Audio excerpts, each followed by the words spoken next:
Écoutez la parole de Dieu.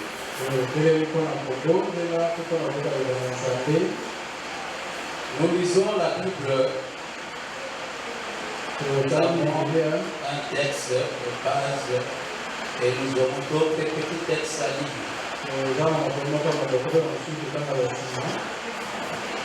Nous sommes dans l'évangile selon Jean, au chapitre 10.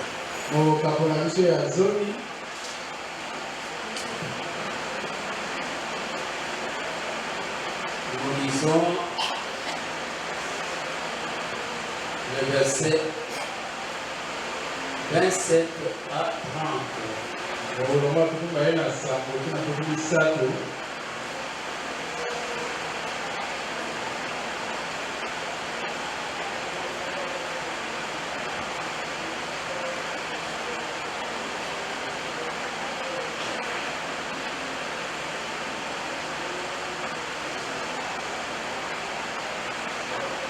Il me dit ceci. Mes brebis entendent ma voix.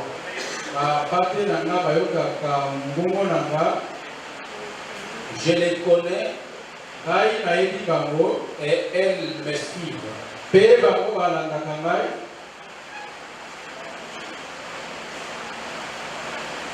donne la vie éternelle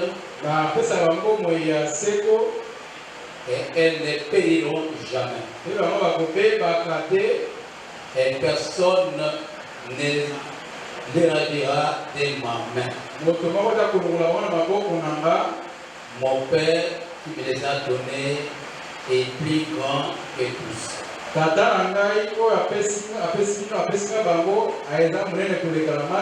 Et personne ne peut de la vie de la main de mon Père.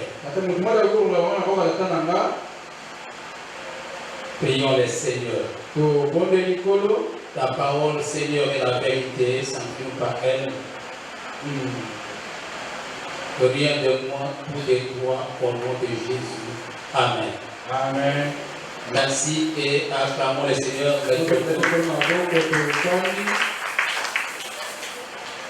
Nous bénissons le Seigneur pour ces deuxième jour.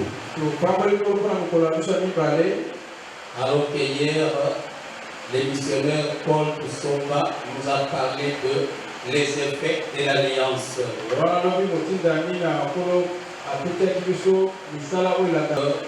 La protection divine est parmi les effets de l'alliance. Nous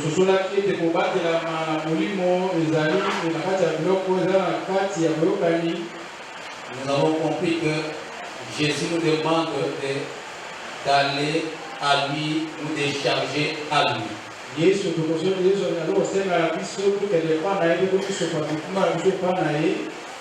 Parce qu'il va nous prendre en charge.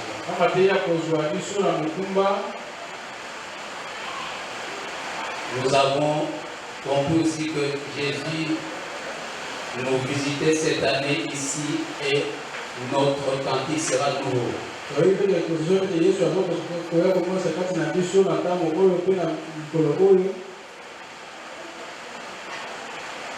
Dans sa mort, nous avons la vie. Il nous faut totalement nous abandonner au Seigneur. Il est fidèle. Aujourd'hui, nous vous proposons ces termes ici.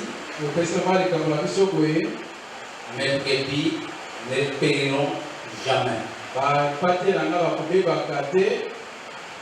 Mes brebis ne périront jamais.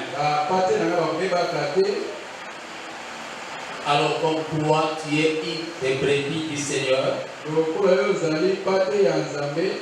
tu ne périras jamais. 28 partie B.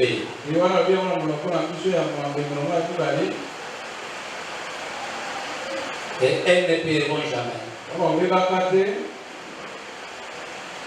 Bien dit dans le Seigneur, nous avons 3 points. Le premier point, nous voulons parler sur mes brebis. Le deuxième point,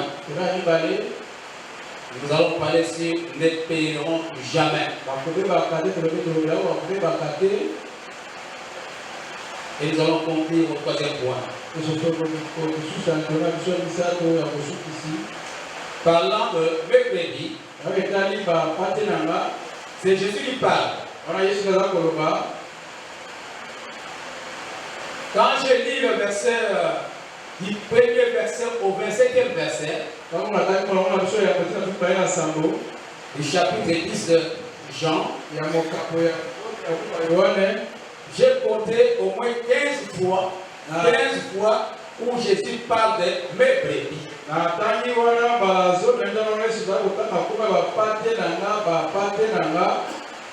15 fois. Sans compter là où il dit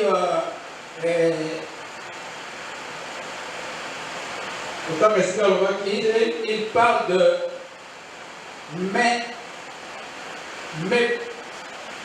il ne parle pas de brebis, mais il va parler de lait au pluriel, donc c'est pratiquement comme un pronom personnel.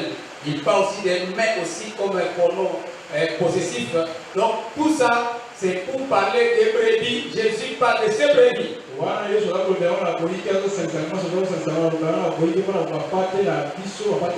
Nous voulons définir ce que c'est une brebis.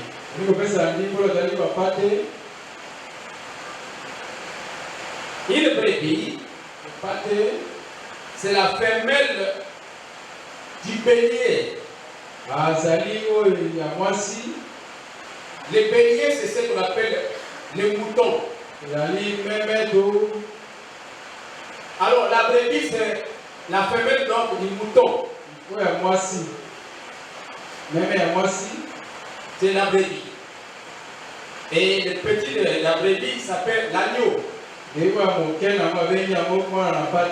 sont des termes vraiment beaucoup plus utilisés par Jésus. La Bible parle beaucoup du terme brebis, du terme agneau. Mais quant au bélier, la Bible n'en parle pas beaucoup. Je ne sais pas pourquoi on n'évoque pas beaucoup le bélier. Peut-être c'est par sa combativité, donc parce que il aime les combats avec ses cornes, avec ses cornes spirales. Il aime les combats. Alors Jésus n'a pas fait mention des béliers. Mais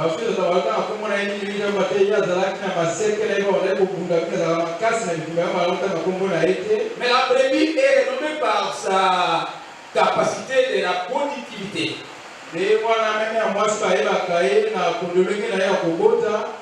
La brebis est productive. Et Jésus aime tout ce qui est productif. Même une femme qui donne des enfants, même si elle n'est pas belle, même si elle n'a rien d'autre, il va beaucoup l'aimer, il va beaucoup la chérir, parce qu'elle donne des enfants. Donc c'est comme ça que Jésus parle beaucoup de la brebis. Et surtout dans Jean chapitre 21, verset 15 à 17, là où il pose des questions à Pierre, même dit. Dans Jean verset 15 à 17, alors là, j'ai vu deux réponses qui se répètent. Même dit, paix, mes agneaux.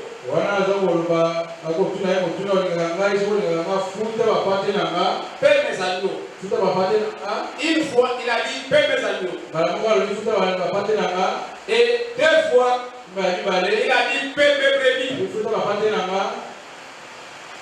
Mais 0 fois, il a dit paix, mes béliers. Il n'a pas fait mention de la bélier. Alors, qui es-tu?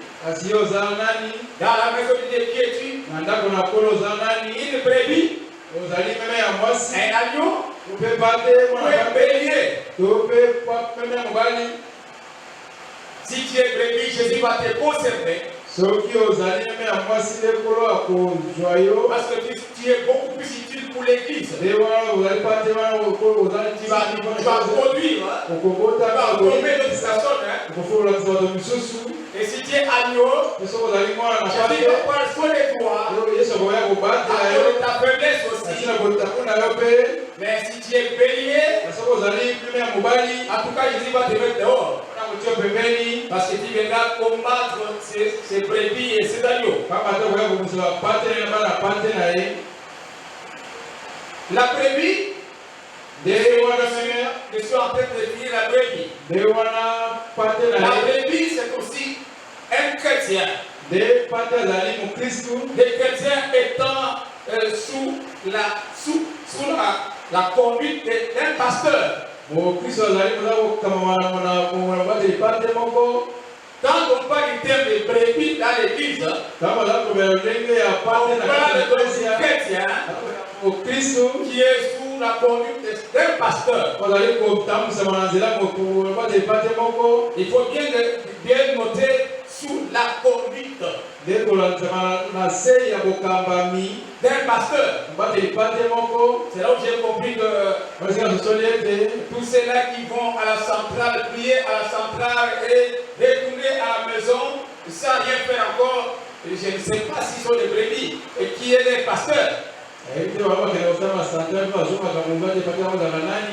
Qui est les pasteurs? Je pose la question, qui est les pasteurs de la centrale? Est-ce que quelqu'un connaît quelqu'un, un pasteur qui est affecté à la centrale? Il n'y a pas un pasteur de la centrale. Hein?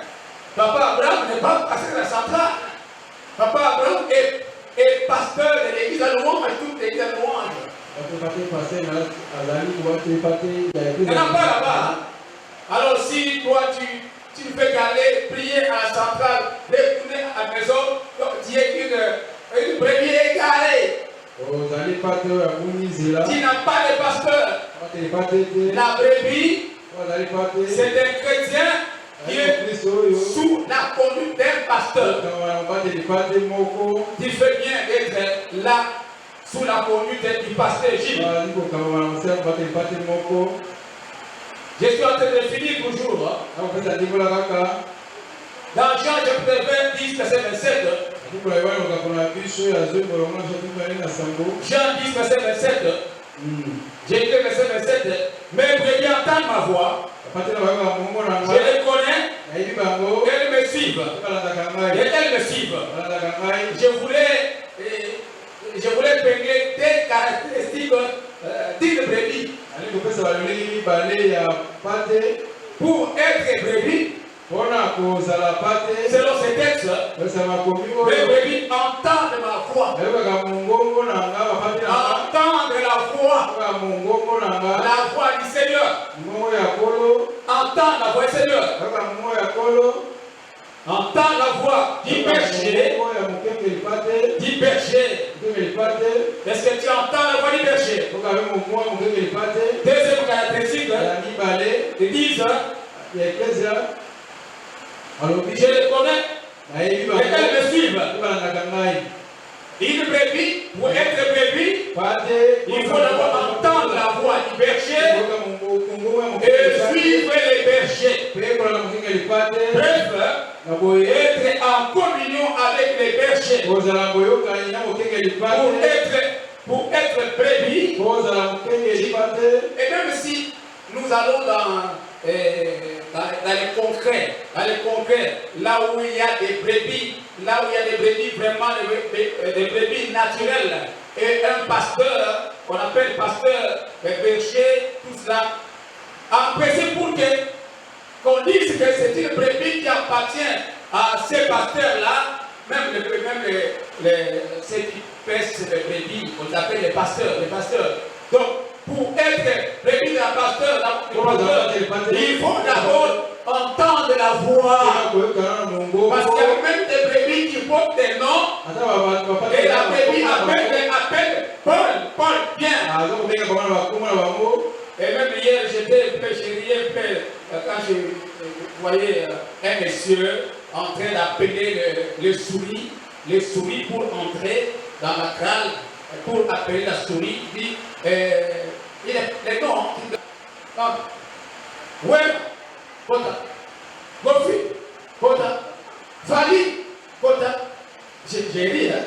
Mais, et puis quand il appelle comme ça, la souris entre aussi. Hein. Il y a des bébés qui ont des noms. Et le pasteur appelle. Hein, et il entend la voix. Mais s'il appelle et la bébé ne bouge pas, ça dit qu'il leur donne la vie éternelle. Ils ne paieront jamais parce que je leur donne la vie éternelle.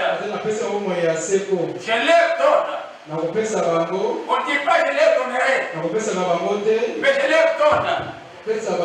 Donc c'est un verbe au présent. Un verbe au présent.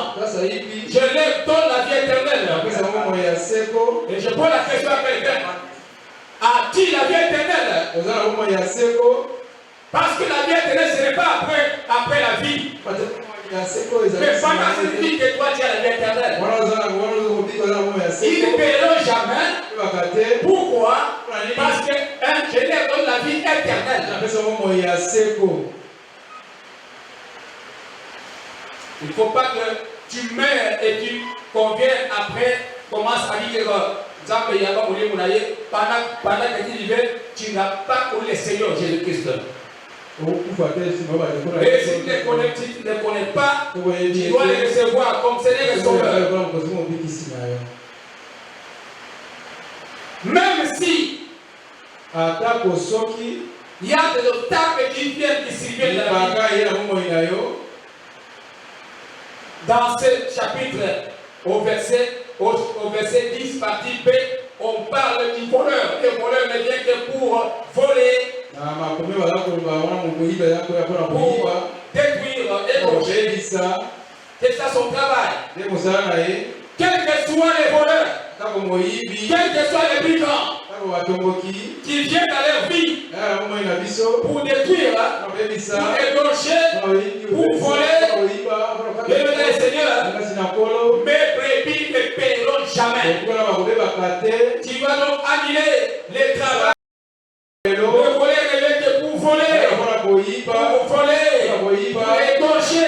pour détruire. Jamais.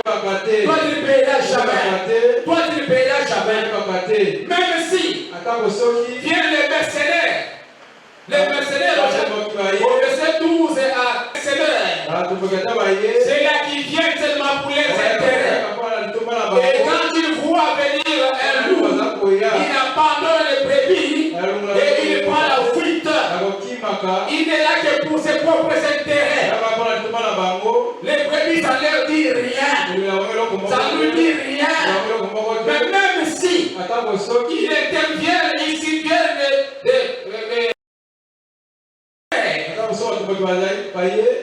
mes brebis ne paieront jamais. Ils ne paieront jamais. Parce que je leur donne la vie éternelle.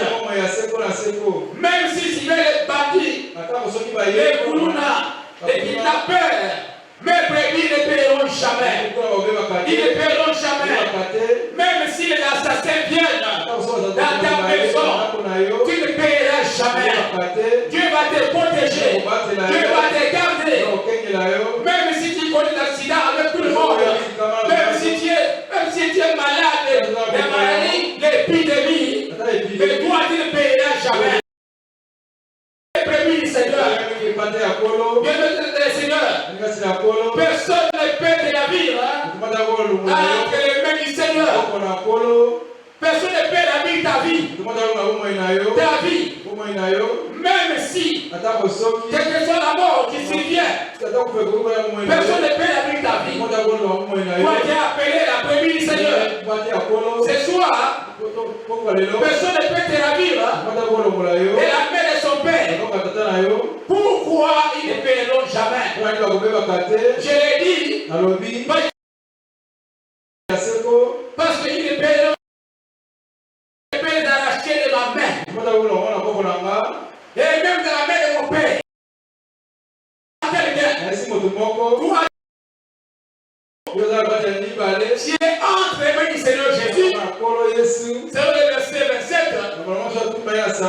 il dit, mes bébés entendent ma voix, je les connais, et ils me suivent. Et dans la vie éternelle, et ne paieront jamais.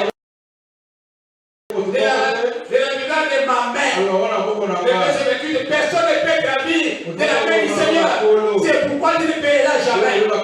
Verset 29, mon Père qui me les a donnés est plus grand que tous. Et personne ne peut gravir de la main de mon Père. J'ai dit à quelqu'un, un chrétien, il ne peut plus du Seigneur à double protection. Elle est entre les mains du Seigneur.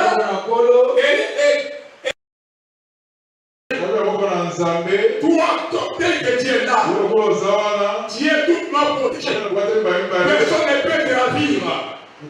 Celui qui peut te ravir, d'abord il va combattre Jésus et il va combattre le Père. Et comme il ne peut pas le combattre, toi aussi, personne ne peut te ravir. Même ta vie, même ta santé, même ton bonheur, même ton travail, même ton mariage, même tes enfants, même tes projets, même tes études, même tes fiançailles, ton fiancé, ta fiancée, personne ne peut les ravir. Et la paix du Seigneur, et ils ne paieront jamais. Toi, tu ne paieras jamais. Pourquoi encore? Pourquoi ils ne paieront jamais? Parce que moi et mon Père, nous sommes un. Nous sommes un. Moi et mon Père, nous sommes un. Qu'est-ce que le Seigneur? Si personne ne peut ravir quelque chose.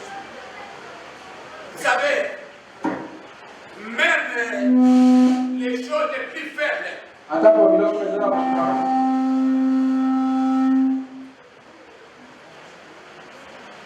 la lionne,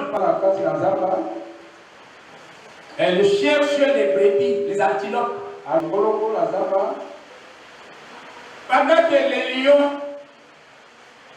a mis son museau dans un trou en train de rugir.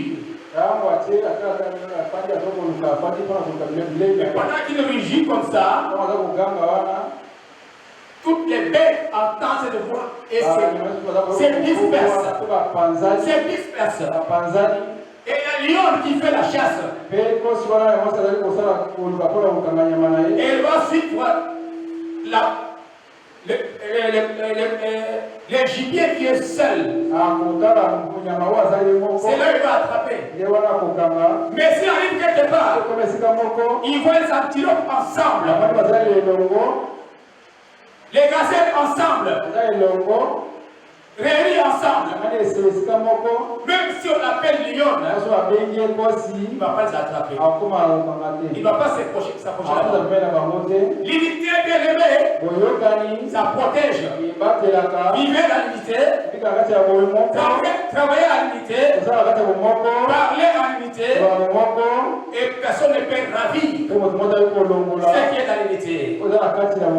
Je voulais conclure. Dans ma conclusion, j'ai dit c'est le Romains 8. J'ai lu Romains 8. C'est là où j'ai compris.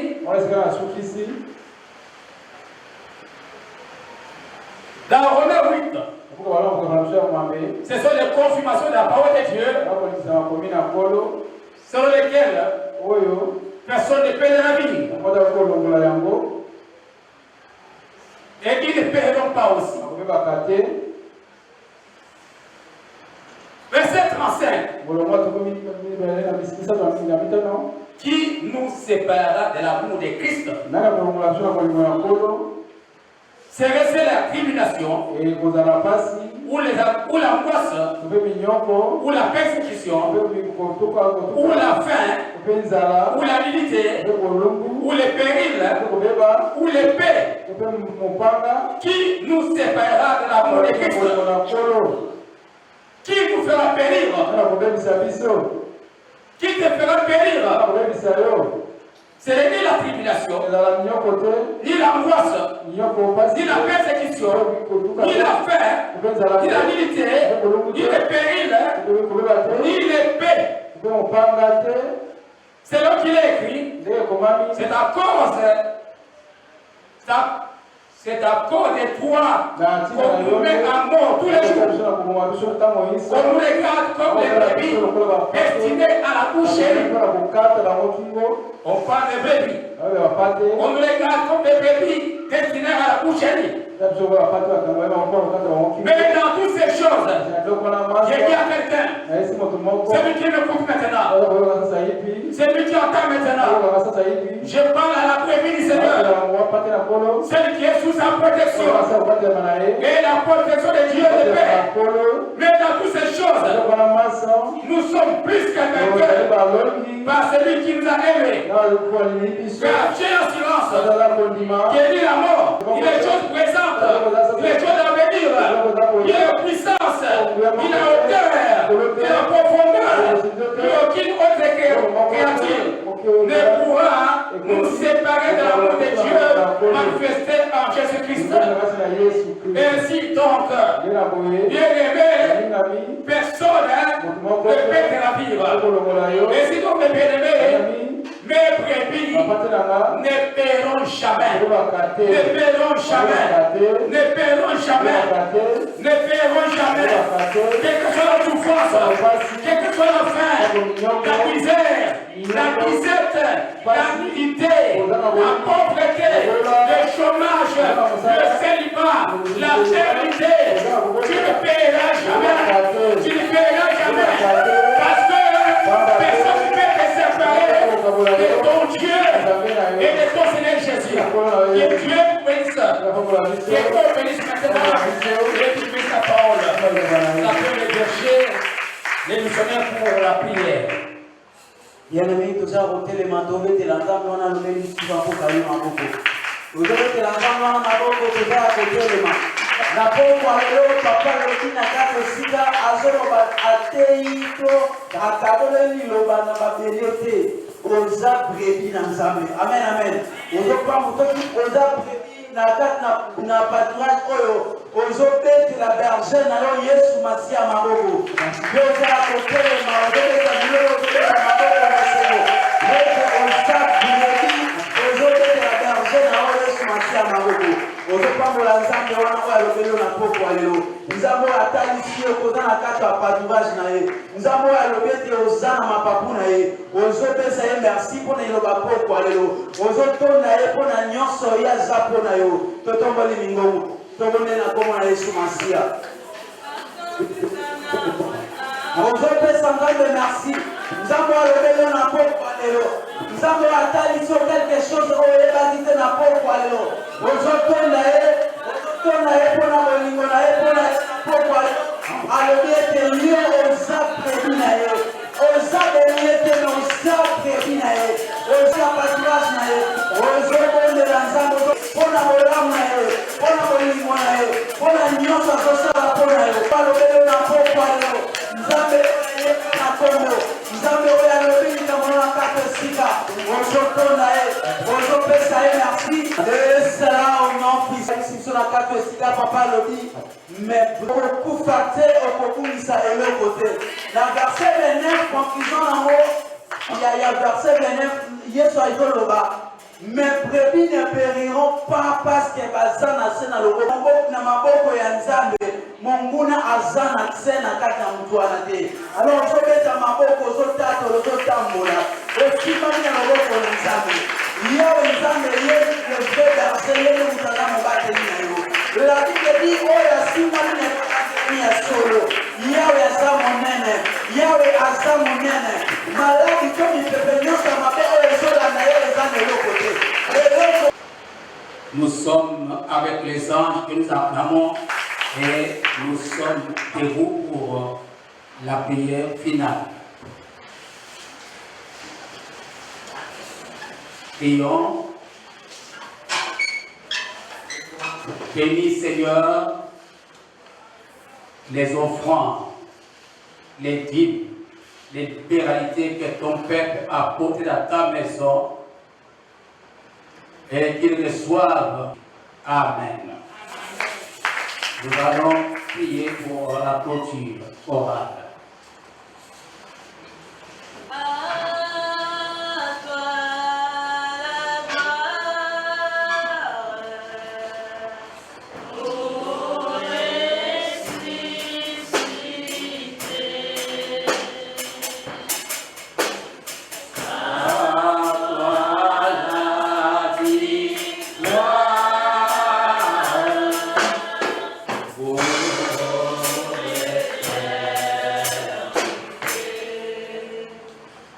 Qui condamnera les ennemis du Seigneur? Qui nous séparera de ton amour? Même pas les mercenaires, même pas les voleurs, même pas les bandits, les brigands, les assassins, ni la maladie, ni la pauvreté, ni rien encore, Seigneur. Parce que ta parole déclare, mes brebis entendent ma voix, ils ne suivront pas un étranger, parce qu'ils ne connaissent pas sa voix. Mes brebis ne paieront jamais. Le Dieu d'amour, le Dieu de paix, la grâce infinie de notre Seigneur Jésus et la communion du Saint-Esprit soient avec vous. Allez en paix, car nous appartiennent le règne, la puissance et la gloire pour les siècles des siècles. Amen.